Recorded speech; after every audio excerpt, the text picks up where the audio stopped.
So when I first started, my goal was to make 100 grand. If I could make 100 grand, it'd be like winning lotto. And I remember I did that like in my second year in, and I did that. My goal for the last few years has always just been list one, sell one a week. That was it. I just list one, sell one every single week. This year I just changed that goal to 2. So just list 2, sell 2 a week. It sounds ridiculous to think you can just say that and it's going to happen, but it really does. As soon as you set a goal, everything just works out. Welcome to Leading and Growing Your Real Estate Business. I'm James Short, and this show dives into the real stories behind the agents and the leaders shaping our industry. No polished highlight reels, just honest conversations about what's working, what's not, and how they're building businesses that actually grow. Each episode, I sit down with someone in the trenches, top performers, rising leaders, business owners who've cracked the code and others still figuring it out. We unpack the wins, the failures, the habits, and the lessons you can put to work straight away. Before we dive in, can I ask a favor? And please subscribe or follow on the platform you're listening or watching this. The more we grow, the bigger impact we can have together. And thank you. Let's get started.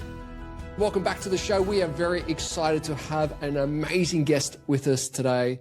Mark McCann from an amazing place in ACT called Wananasi. Is that correct, Mark? Waniasa. Waniasa, there we go. He's been married for 20 plus years with 3 beautiful daughters and has been the #1 agent in his suburb since opening the business a decade ago. Also been the #1 agent in his local region, which spans 18 suburbs for the last 3 years. He sells between 50 to 70 properties per year and wrote over $1 million last year. Mark, super appreciate it. Thank you for joining us on the show. No worries. Good to see you. Mate, tell me about how you've found the industry changed over the last 10 years when you first opened compared to now. What do you notice as some of those bigger changes? Actually, I do think people train more. I remember I've been in the industry for 20 years. And I remember when I first started 20 years ago, I would go to a lot of training, but I would notice nobody else, I'd be in an office with other agents and they would go to the training that was forced upon them, but they would never go and do their own training. But nowadays it's very different. I think a lot of people train now. A lot of agents are really getting stuck in. What do you notice as the shift for the reason why that training has evolved over time? I think there's more competition. So whenever you go up against other agents and listing appointments, and if you feel like you want to do better, you want to get more, then you got to compete harder. You got to increase your skill level to do that. I think over the years, the people who were not as good have started leaving the industry, or they're happy earning 50 grand a year and they hang around there and do their one sale a month if they can. But people who want to do well, they're working hard. It's like anything, I guess, the amount of time and energy that you put into your craft, or if it's business or whatever it is, it's the ability to keep on training, learning and developing to sharpen your sword. 100%. Just like anything, if you get a coach, you want to do well, you get someone to help you. You get someone to lift you up, whether that be learning scripts and dialogues or learning better routines or whatever. Fantastic. Yeah. So true. Small, intimate office, family in there. So share with us about how you manage all that, because obviously small dynamics, what are some of the pluses and some of the challenges around a small dynamic office like yourself? I'm actually really lucky I don't manage it. I have other people to do that for me. My wife works in the company and my sister-in-law, and they run it for me basically. So even better. We all work together, but just as far as I'll do listings and sales, but everything gets done for me. My sister-in-law does that, Shannon. She's been with us for I think 8 years now. She's been with us. Wow. She's been a gun. I would struggle without her. Then I've got a receptionist, Kira. She works really hard. She does a lot of the administration there as well. So I'm quite lucky that I have really good people around me. And I'm fortunate. I just get to talk to people all day like you today. That's so good. It is so important because what I'm hearing is that everyone's got their roles. Everyone's got what we call the lanes that they stay in. Obviously, they can chop and change to help one another. But it's really clear and a testament to you of having the team around there for such a long period of time. So everyone knows what needs to get done, which allows you to free up the time to go out and sell, list, and have conversations like this, which is awesome. Yeah, 100%. Even I've got an agent, Ian, works with us. He's been with us since we opened the doors 10 years. And he's not great in his admin either. But for him, he just has to list a property, tell the girls, and they will do everything for him. So again, he just talks to people. If you can have that ability, then it makes our job so much easier. And everything just goes smoothly. Fantastic. And what's the market down there been like over the last couple of years? Have you seen much fluctuation? Has it been quite stable? What's been the last couple of years look like for you? It's been pretty crazy. So with COVID, prices went through the roof. We had a 50% increase in prices in like maybe 18 months. So it jumped up 50%. At one point, they went up 100 grand in about a month. It just went crazy, actually. Wow. And then so that was through 2021. As we got into 22, the interest rates started going up. Our market started going down. So our market in Canberra is really dictated by the government as far as if there's a change in government, sentiment changes here, and also interest rates. So when interest rates went down, everyone had more money, prices went up. As interest rates went up, the budgets have gone down. People couldn't afford the same amount to spend on a home. Last year, we had the positive change again because interest rates went down a few times, market went back up again. It looks like this year may change the other way again. So it's just up and down. Whereas if you go to somewhere like Sydney, there's just so much immigration, so much money coming in from overseas. It doesn't matter. Yeah. Interest rates don't seem to affect that. I worked in Sydney and Colorado before I came to Canberra. Yep. I don't know if Gordy Spring. Yep. Yeah, I used to work with Gordy, but he actually passed away recently, very sadly. But yeah, I used to work with, and that market just went up and up. It didn't change. Yeah, very stable, that's for sure. And as you said, spot on with the immigration coming through. I want to go a little bit personal around being married for so long within the industry. Yeah. I've personally just celebrated our 23-year wedding anniversary, been together for 28 amazing kids, and being married like yourself for so long within the industry and obviously working closely together. What have you noticed as some of the strengths that have helped you get through that time? Obviously, we have ups and downs in relationships, but what has helped you to work through maybe those ups and downs together and to be together for so long? That's a good question. I don't know, but ask her. Seriously, when we opened the office, my wife was not interested. She didn't want to do it because she didn't want to be working together all the time. Yep. She thought it's better to be separate. And so in the beginning, I said, look, I'll just do this. You can do something else. We set up the company. When we first started, it was January 2015. And I didn't have an office. I just worked out the house. And I listed 12 in my first month. And I was like, holy crap, what am I going to do? It was just me. I didn't have any help. So I had an assistant I'd worked with in the last company. I got her across. And then she started working out at one of my kids' bedrooms. Like we were really struggling. And the wife said, I don't have anything to do with it. So we started this for a while. And then very quickly I said, look, we can't do this alone. You need to come and help.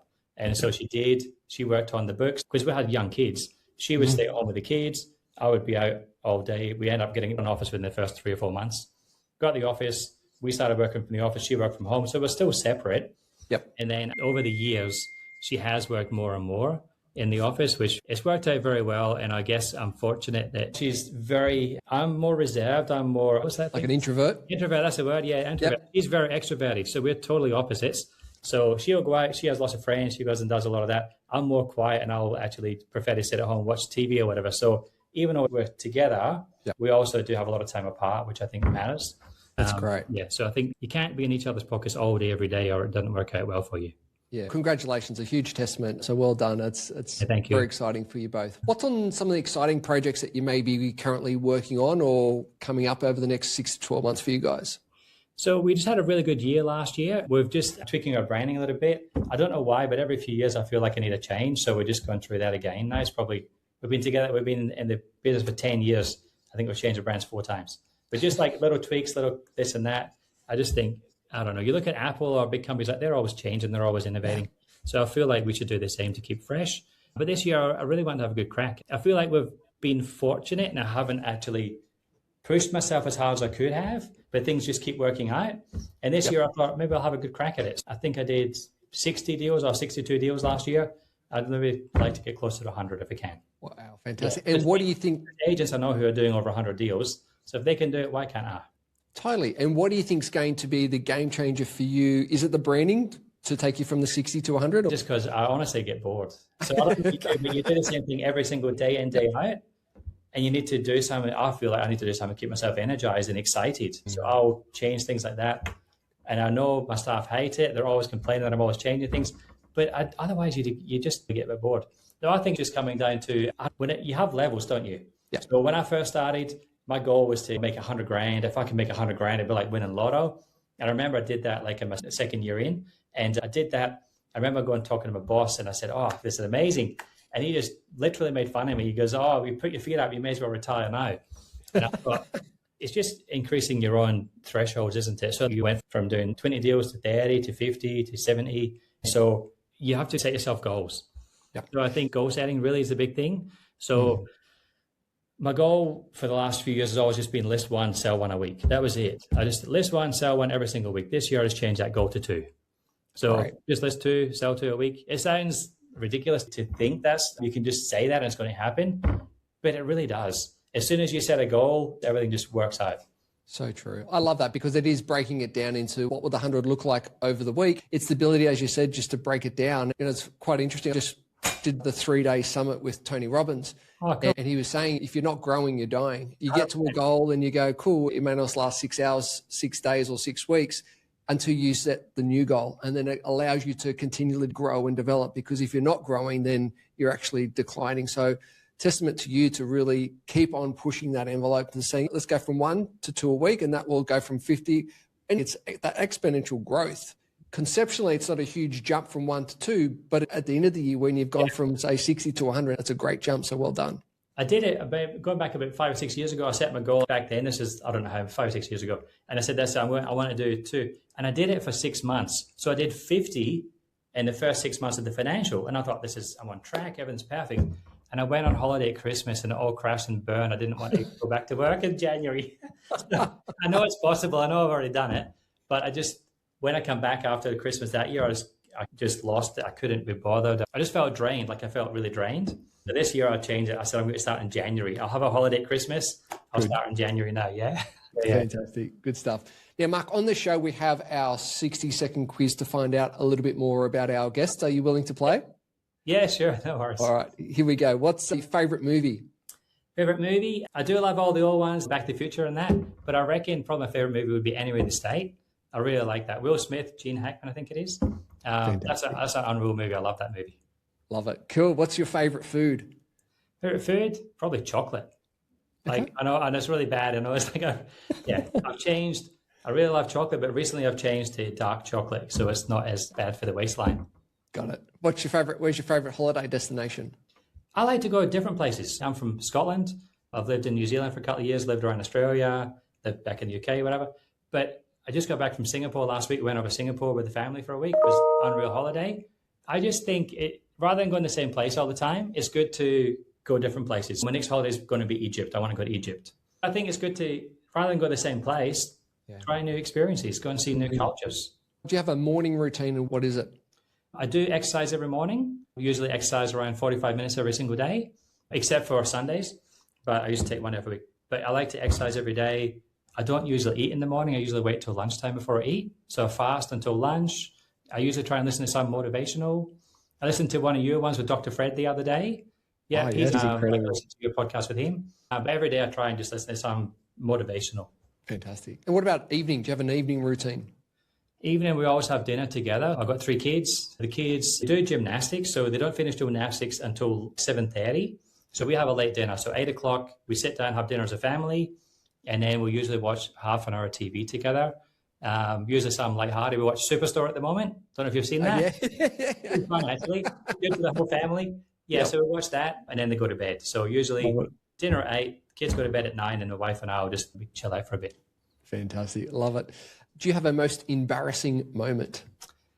Most embarrassing moment? Probably like 1,000 of them. I can tell you something really bad that happened a few years ago. I thought, because I'm almost 50, right? And I used to skateboard when I was a kid. And I was down the beach and I thought, I want to try skimboarding. I don't know if you ever tried that. Like straight off the sand into the water. Yep. It lasted less than half an hour.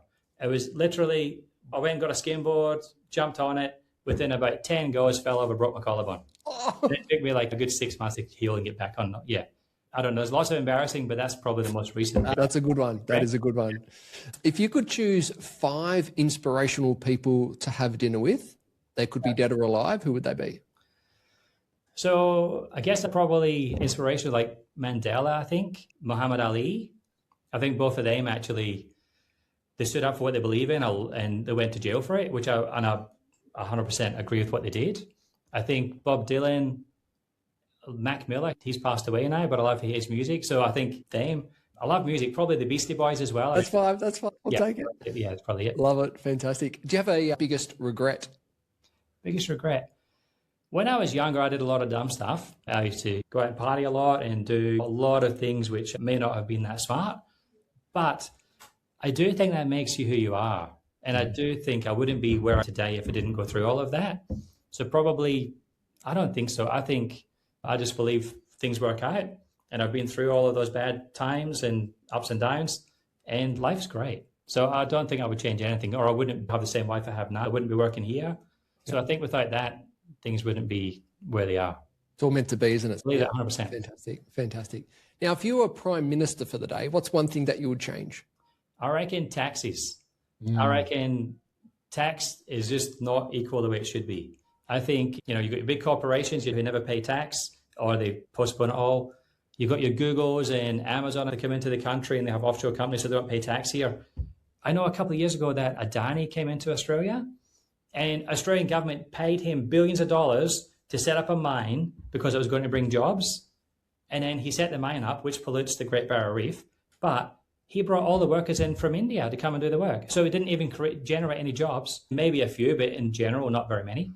Yep. I think that is the biggest problem we have. We pay a lot of tax. You and I and the rest of the country, we all pay a lot of tax, and they're just not spending it very well. I think they need to actually minimize what we pay and force these big corporations to pay more. I think that would be the best outcome, because I still think we need to help those who can't help themselves. So there's a lot of people who, like my parents, as they get older, they may need assistance, they may need help with things. I'm not sure, but in general, I think we need to look out for those who can't help themselves.